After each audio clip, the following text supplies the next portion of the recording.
Konsepto ng parody music video na tadyakan ang bar fight ng Bubblegang cast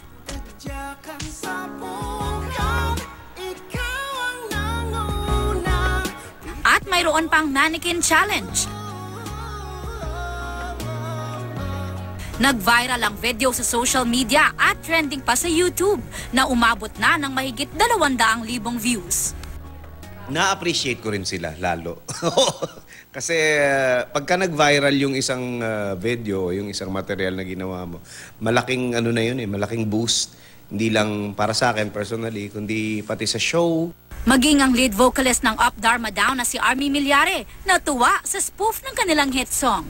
Nag-tweet pa ito na maging ang kanyang mommy raw natawa nang mapanood ang video at natatakot daw siyang kantahin ng tadhana dahil baka ang tadyakan daw ang kanyang makanta. Kahit siya natuwa. Naikwento niya na pati yung nanay niya na narinig niya, ngayon niya lang uli narinig na tumawa ng ganun.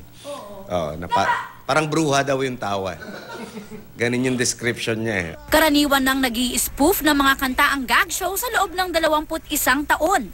Bago raw sila gumawa ng parody, ay nangihingi naman daw sila ng permiso. At wala namang na-offend. Si Lady Gaga, kung Lady Gaga, kung nanonood ka at meron kang reklamo doon sa parody ko, text mo lang ako or email mo ako. Sasagot naman ako. Aubrey Carampel, GMA News.